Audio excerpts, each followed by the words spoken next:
France is dealing with a bedbug epidemic ahead of the Olympics. China is taking back the rest of their pandas from the U.S. zoos. And the police in Mexico arrest a man and his Chucky doll after a series of robberies. These are the weird stories for Thursday on Weird AF News, the only daily weird news podcast in the galaxy. I have 3 strange news stories from around the world. Let's go. France is being overrun by bedbugs. What a calamity. The article begins by saying they creep, they crawl, they feast on your blood as you sleep. They're bedbugs. They're creepy and they're crawly. They're chomping on your toesies. They're bedbugs. Have you guys encountered bedbugs ever in your life? They will take you down. They will force you to move out of your home and throw away all your clothes. These are the worst of cases, of course. I had an incident with bedbugs years ago, and it was a calamity for sure. The article says they travel in your clothes, they travel in your backpacks, they try to find another person worth dining on. They travel on subways. They're at the cinema. Yeah, they enjoy superhero movies, and then they crawl down your socks. Bedbugs go where you go, and they have become a nightmare haunting France for weeks. My goodness. The government has been forced to step in to calm an increasingly anxious nation that is going to host the Olympic Games in a few months.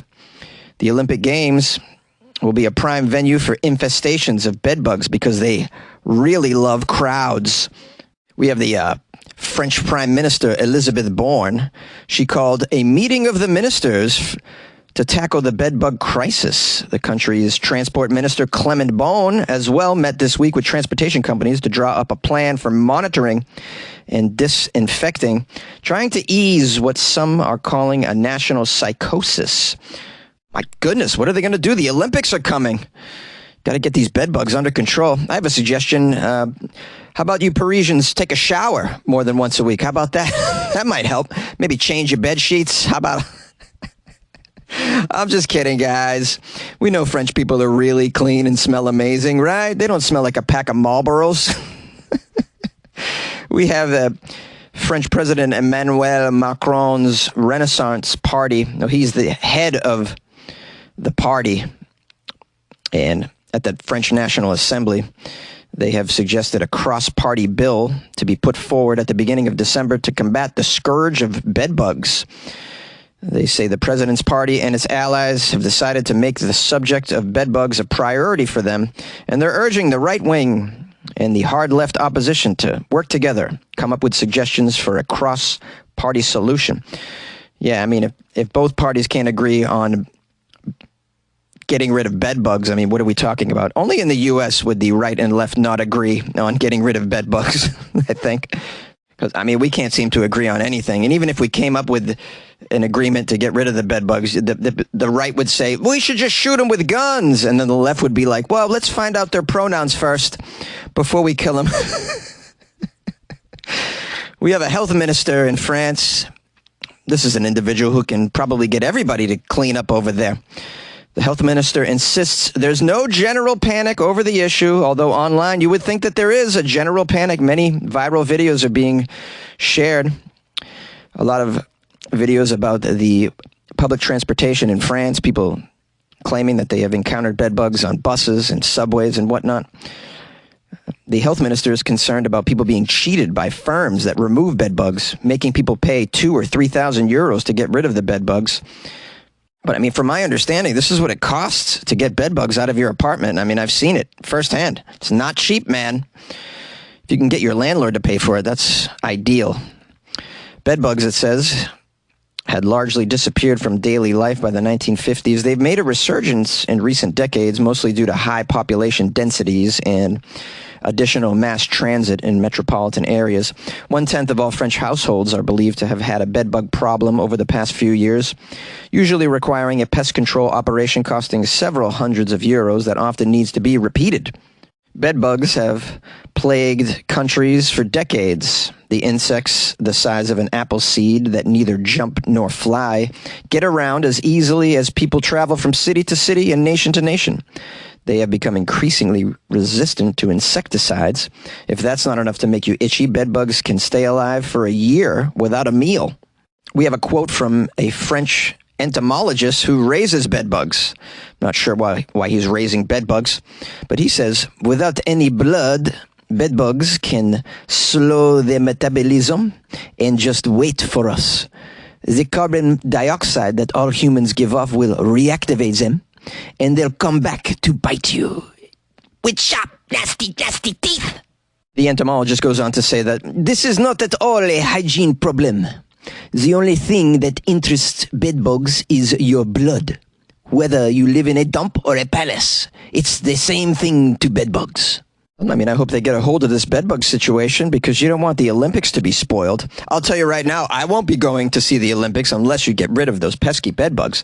Seems strange that the bedbugs are so ubiquitous these days in 2023 with all this amazing technology. I mean, cars have windshield wipers that can detect rain and they just go automatically.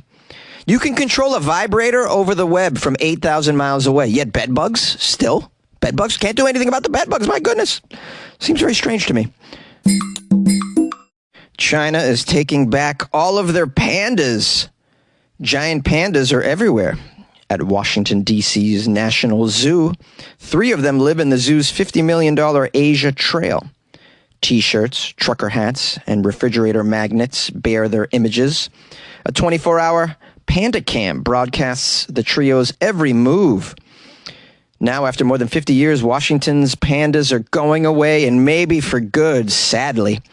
The zoo's 3 pandas are set to return to China by December with the expiration of a 3-year agreement with China's Wildlife Agency. It's not just the U.S. Capitol. 3 other U.S. zoos that have Chinese pandas, Atlanta, San Diego, and Memphis, have all either turned over their pandas or will have to return them to China by the end of the next year. Although both sides deny politics are at play, China has long used what's called panda diplomacy to curry favor, reward friends, and punish their adversaries. And the potential loss of America's final pandas comes at a moment when ties between the U.S. and China have hit a historic low, and most avenues of cooperation have been cut off. We have a quote here from Elena Songster, who's a professor and the author of a book called Panda Nation about China's panda policy. She says, well, there's some significance to the fact that all of the pandas in the United States will be back in China by next year. They have a plan. They know exactly what they're doing. Now, the push and pull over pandas at the zoos reflects in part the quirky way they show up in zoos around the world. Zoos don't get full custody of pandas. Instead, they actually rent the pandas, signing contracts to pay hundreds of thousands of dollars every year to China. After years of renewing the panda contracts, the Smithsonian Institution, which oversees Washington's zoo, hasn't been able to do so again so far, even with the deadline approaching very fast. They haven't been able to renew the contract. Earlier this year, the Memphis Zoo's panda, Yaya, got swept up in a nationalist fervor back home, including accusations of some mistreatment of the panda, after images showed it looking emaciated and its fur very mangy. The animal, which the U.S. and China say was healthy, went home in April. A little history about the panda rental. The U.S. was rewarded with its first pandas after President Richard Nixon normalized ties in 1972 with China, and many other nations followed.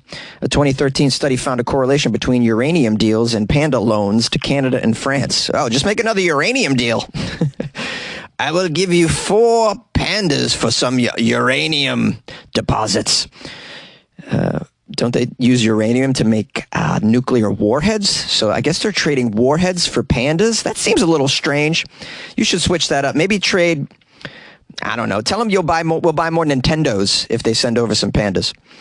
In 2018, China loaned out pandas to Finland to mark a centennial of Finnish independence as well.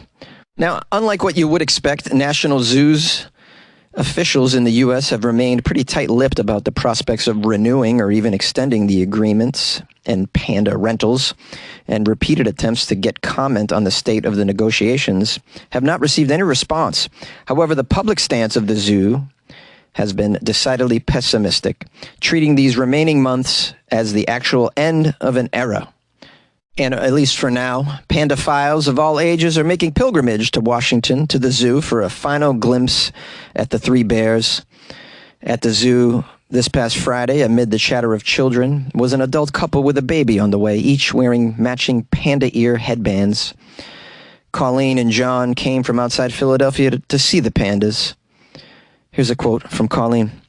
"I've been obsessed with the pandas since I was little. I used to just bury people in panda facts. On our first date, we went on and on about pandas. We love pandas." She broke into tears when she found out that Washington's pandas would be leaving. She said, "I suppose we could always fly to China." "I don't want to go to China. I don't want to go. I want my pandas."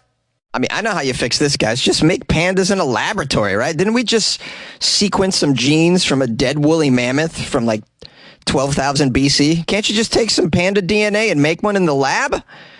Come on, guys. Let's make it the sound of science and have some pandas once again. Why do we got to rely on China for that kind of crap?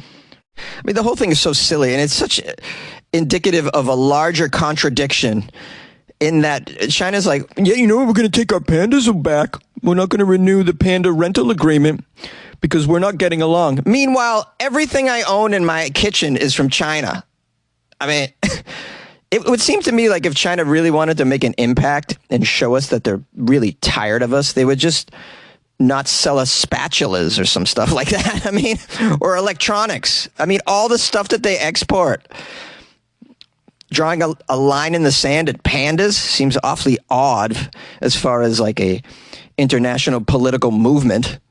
Well, I mean, what are we learning here? I mean, we're learning that we don't have much time to see the pandas in the U.S., guys. So get to the zoo. Take your kids to the zoo in Washington or San Diego, wherever the pandas might be. Get your glimpse in of the panda one last time. And then we'll just have to watch panda activity via some live stream video from Beijing or something for the next few decades. I mean, another way around it is you could paint other bears to look like pandas at the zoos. That might be fun. I mean, what would it take to make a polar bear look like a panda? It's already kind of white. I mean, just put some spots on it. Voila! It's a panda. Want to create a podcast? Spotify's platform lets you easily make, record, distribute a podcast everywhere, even earn a little bit of money, all in one place too, for free. It's called Spotify for Podcasters. You record and edit on your phone or your computer. You send it to Spotify, and everywhere podcasts can be heard. They even have video podcasting options. Spotify for Podcasters allows you to earn money with ads and subscriptions as well. Best of all, it's free. Try it. Download Spotify for Podcasters or go to spotify.com/podcasters to get started. And good luck with your podcast. Good luck with your life, man. Yay! Police in Mexico have arrested a Chucky doll that was wielding a real knife. Cops in Mexico have recently arrested a doll. That's right, they arrested a doll. A Chucky doll used by its owner apparently to rob people in Mexico. Are you guys familiar with the Chucky doll from the movies? We have someone named Carlos. They're not giving out this individual's last name, but Carlos apparently was using Chucky, considered a, quote, demon doll by the authorities, to wield a large and real knife in order to frighten and demand money from various victims. This devilish duo of Carlos and Chucky were arrested for disturbing public order and endangering the public in a place called Monclova, a city in the northern Mexican state of Coahuila. Coahuila.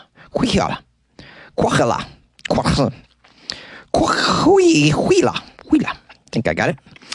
Carlos allegedly was in the main square of the city under the influence of what they're calling an illicit substance when he was arrested by the Monclova police. The police say that he was putting the doll in people's faces and scaring people. They say this is an offense, and for this reason, this individual has been arrested. But why arrest the doll as well? It says they were both taken to a police precinct. Carlos and the doll, Chucky, were handcuffed and had their mugshots taken. The handcuffed doll, which had a knife sticking out of its signature denim overalls, was propped against the wall and held by its hair as the police took a photo of the doll. The officer who put Chucky, the possessed doll made famous in the 1988 horror film Child's Play, in handcuffs at the behest of local media covering the escapade. And the police were later reprimanded for not taking the job very seriously. Okay. Well, here's a quote from one of the police officers. Well, some journalists were jokingly telling him to pose with the doll, telling the officer to pose with the doll, to put handcuffs on the doll. And, we usually don't play those kinds of games, but they asked, and we did the photo. What are we going to say? Now, the article ends by saying Carlos was later released by the authorities, according to reports, but, oh no, guys, the Chucky doll's whereabouts are still unknown, it says. How do you not know where the Chucky doll's whereabouts are?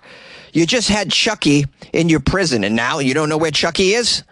Isn't it your duty to protect these citizens from the demon doll Chucky? And it's so close to Halloween. I mean, people might mistake it for a prop of some sort. Oh, what a nice little doll someone put on their front porch. Next thing you know, the doll's trying to rob you and stab you with a kitchen knife. Got to get down and figure this out, guys. What are you doing over there in Mexico? Come on now. Can't have the Chucky doll out there. Get that Chucky doll, man. Yay! Hi, my loyal listeners. Thanks for spending some time with the Weird AF News podcast on a Thursday. Appreciate it. Tomorrow's Friday, and on the Friday episode, as most of you know, we're only going to be doing weird news from the state of Florida, so feel free to send me any weird Florida stories that you've come across lately. My email is funnyjones@gmail.com. You can also send them in my Instagram DMs. Follow me at funnyjones, if you will. Appreciate that, and we'll try and do the best Florida Friday episode that we can in this closet. I want to give a shout out and give thanks and praise to a new patron. Yes, Matthew Bechtel joined the Patreon. I think I got the last name correctly. Matthew Bechtel. It could the CH might be silent. It could be Bettel. Also, the T could be silent. It could be Beckel. I'm not really sure, Matthew. I'm doing the best I can over here with the public education. But anyways, I just want to give a big shout out to Matthew for joining the Patreon, really showing some support for the Weird AF News podcast, and showing support for me, Jonesy. And I love that. I appreciate that. So shout out to Matthew. Please enjoy the extra content that I've put in the Patreon. I put in something today, and then I put a bunch of stuff in there that will be, it'll be going out over the next few days. So I always put extra weird content in the Patreon. Some of you watch it. Some of you don't need it because you have enough weirdness in your life. But if you want a little extra, consider the Patreon. I put a lot of weird stuff in there and some personal stuff as well. So you can join the Patreon like Matthew did by going to patreon.com/weirdafnews or download the Patreon app on your smartphone and do a search for Weird AF News, or go to weirdafnews.com, the official website of Weird AF News, and click on the Patreon banner. That's how you do that. All right, I'm looking forward to tomorrow's Florida Friday episode. We'll try and lead you in the weekend with some good Florida weirdness, as we usually do. I want to thank you for spending some time with me, and good luck with your life, man. Yay! Jonesy, it's Janette from Jersey. I was listening to your podcast and your rendition of Welcome to the Jungle, or as you were singing it, Welcome to the Police Station. I must have listened to it 20 times. I think I've played it for everybody around me. It has to be the best version of the song I've ever heard, and hopefully I'll get to turn it to a ringtone because I just can't get enough of that one. Just wanted to let you know. Maybe you should do more songs like that because that was absolutely awesome, and I also think that you are probably a better singer now than what Guns N' Roses lead singer currently is. I actually think you sound better than him on concert right now. Anyway, all right. Have a great night. Stay weird, people. Bye. Well, I'll trade you my machete for your crack pie. I left mine in a public restroom Saturday night. I'll trade you my machete for your crack pie. Well, I'm a Florida man and I don't feel right without my crack pie.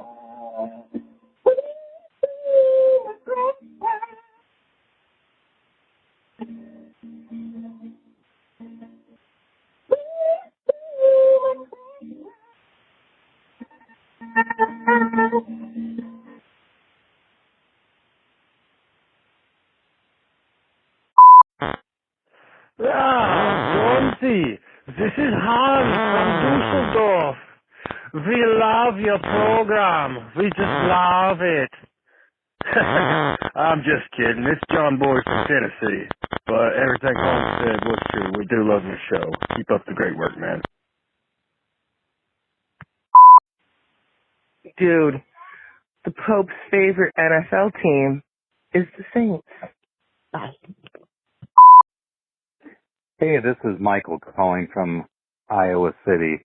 I just wanted to thank all the weirdos out there who made contributions or donations to Jonesy over this past couple of weeks for International Podcasters Day.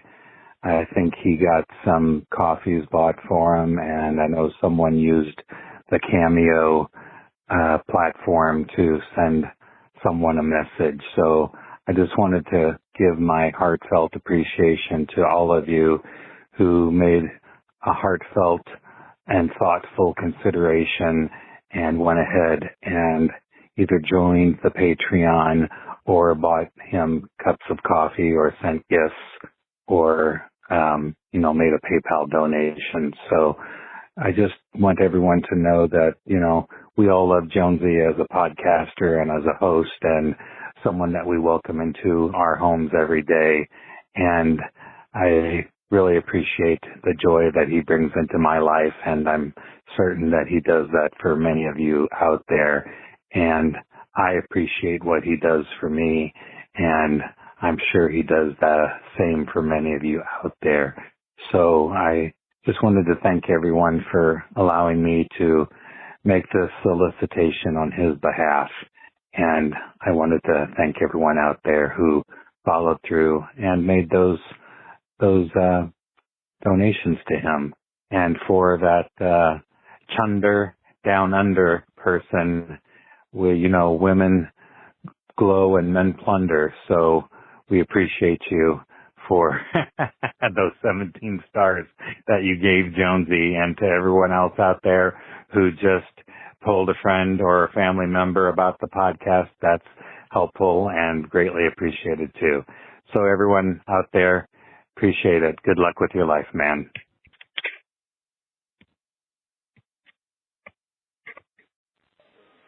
Okay, Jonesy, I just got done listening to the airport where a woman got clipped by an airplane. A lot of small airports, their runways are grass. I don't know if this particular one was, but a lot of small ones are. So, I did hear a weird service alligator, support alligator. She was going to try to take it to, it was a guy or girl, I can't remember, going to take it to a baseball game. Got rejected. Wonder why.